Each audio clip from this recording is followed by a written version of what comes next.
किसी ने बड़े कमाल की बात कही है कि हौसले के तरकश में वो कोशिश का तीर जिंदा रखो। हार जाओ चाहे जिंदगी में सब कुछ, मगर फिर से जीतने की उम्मीद जिंदा रखो। एक छोटी सी कहानी, ये कहानी आपको सिखाएगी कि किसी भी काम में, चाहे वो पढ़ाई हो, करियर हो, गोल हो, टारगेट हो, किसी भी काम में आप अपना कंसंट्रेशन किस तरीके से बढ़ा सकते हैं। ये कहानी एक फकीर बाबा की है, जिनके बारे में कहा जाता था कि वो किसी भी बात को बड़ी इंटरेस्टिंग तरीके से, इनोवेटिव तरीके से, क्रिएटिव तरीके से समझाते थे, और जिसको समझाते थे उसको बात हमेशा हमेशा के लिए याद हो जाती थी। उनके बारे में बात धीरे धीरे पॉपुलर होने लगी, वो पॉपुलर होने लगे, उनकी ख्याति बढ़ने लगी, और ये बात बढ़ते बढ़ते उस राज्य के राजा तक पहुंची। तो राजा को लगा कि इतने महान बाबा हैं जिनके बारे में इतने सारे लोग कह रहे हैं, तो क्यों ना जाकर के उनसे मुलाकात की जाए। उसने अपने महामंत्री को बुलाया और बोला कि सारी सेना को तैयार कर दो, ढोल नगाड़ों के साथ में शानदार तरीके से हम जाएंगे, बाबा जी का सम्मान करेंगे और थोड़ा सा ज्ञान उनसे लेकर के वापस आएंगे। महामंत्री ने कहा ठीक है, आप जो करेंगे हो जाएगा। एक दिन डिसाइड किया गया। उस दिन सारी सेना के साथ में, लाव लश्कर के साथ में राजा साहब निकल गए और पहुंचे उन फकीर बाबा के आश्रम के बाहर। वहां जाकर के देखते हैं कि उस दरवाजे से ही वो फकीर बाबा दिख रहे थे। वो अपने बगीचे में गड्ढा खोद रहे थे। तो राजा को लगा कि कैसा बाबा है, मतलब इतना महान बन चुका है लेकिन गड्ढा खोदने का काम कर रहा है, अपने शिष्यों से ये काम करवा लेता। फिर उसने उस बात को इग्नोर किया और अपने महामंत्री को बुला करके बोला कि कुछ सैनिक भेजो और जाकर के बाबा जी को बताओ कि हमारे इस राज्य के राजा साहब आपसे मिलने के लिए आए। राजा को ऐसा लग रहा था कि वो फकीर मतलब खुशी से पागल हो जाएगा, झूमने लगेगा कि राजा मुझसे मिलने के लिए आ गया।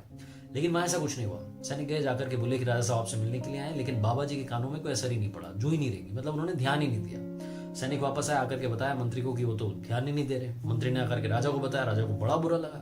राजा को लगा कि मेरा अपमान हो गया, मतलब मेरी सेना के सामने बाबा मेरा अपमान कर रहा है। मैं यहाँ ज्ञान लेने के लिए आया था, मुझे अपमान मिल रहा है। राजा अब इंतजार करने लगा कि बाबा फ्री हो तो एक बार मिलकर के तो जाएं, इतनी दूर तक आ चुके हैं। लेकिन बाबा जी अपना काम किए जा रहे थे, गड्ढा खोदे जा रहे थे।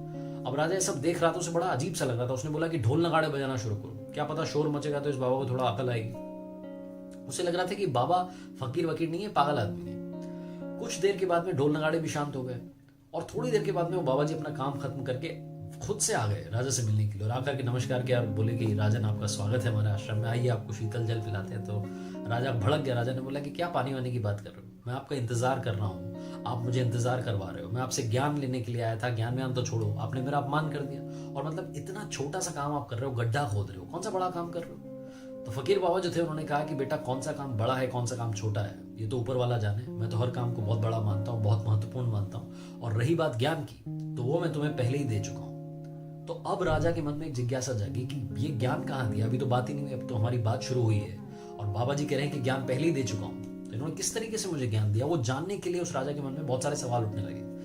तो थोड़ा सा ठंडा हुआ, उसने सोचा कि थोड़ा शांत होकर के पूछूंगा तो शायद बाबा जी बताएंगे। तो उसने पूछा कि बाबा जी समझ में नहीं आया, मतलब आप गड्ढा खोद रहे थे, आपसे मेरी बात नहीं हुई, मैं आपका इंतजार कर रहा था, आश्रम के बाहर खड़ा था, और आप कह रहे हैं कि आपने मुझे ज्ञान दे दिया, कैसा ज्ञान आपने मुझे दिया। तो फकीर बाबा ने जो जवाब दिया वो ध्यान से सुनिएगा। फकीर बाबा ने कहा कि बेटा जब मैं गड्ढा खोद रहा था, ऐसा तुम्हें लग रहा था कि मैं गड्ढा खोद रहा था, लेकिन ऐसा नहीं था। मैं गड्ढा नहीं खोद रहा था, बल्कि गड्ढा खोदने की जो क्रिया है वो बन चुका था। मैं वहां पर काम करने वाला नहीं था, वो खुद में जो क्रिया थी अपने आप होती चली जा रही थी। मैं इतना तल्लीन हो चुका था कि मुझे तुम्हारे किसी भी सैनिक की आवाज नहीं है, किसी ढोल नगाड़े की आवाज नहीं, बस अपना काम किए जा रहा था। वो गड्ढा अपने आप खुदता चला जा रहा था, मैं अपने आप काम करता जा रहा था। और जब तक वो काम पूरा नहीं हुआ मुझे पता ही नहीं चला। जैसे ही काम पूरा हुआ तो मुझे तुम नजर में आए, तुम्हारा ध्यान आया और तुमसे मिलने के लिए आया। उस दिन उन फकीर बाबा ने उस राजा को बहुत बड़ी बात सिखाई कि कंसंट्रेशन क्या चीज होती है। कई सारे लोग कई सारे टारगेट्स बनाते हैं, गोल्स बनाते हैं और सोचते हैं कि हम टारगेट अचीव कर लेंगे, लेकिन कर नहीं पाते हैं। पता है क्यों? क्योंकि आप वो काम करने वाले होते हो लेकिन उस काम को ढंग से कर नहीं रहे होते हो। आप काम करने वाले तो होते हो लेकिन वो क्रिया नहीं हो रही होती, आपका कॉन्सेंट्रेशन वहां पर नहीं होता है।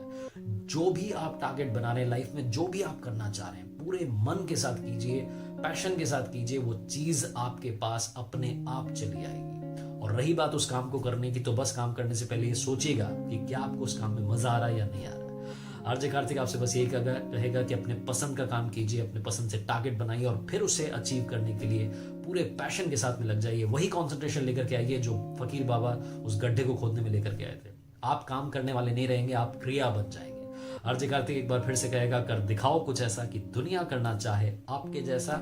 याद रखिए, हर सोमवार सुबह 9:30 बजे मेरे फेसबुक पेज, यूट्यूब चैनल पर देखिए एक नई कहानी।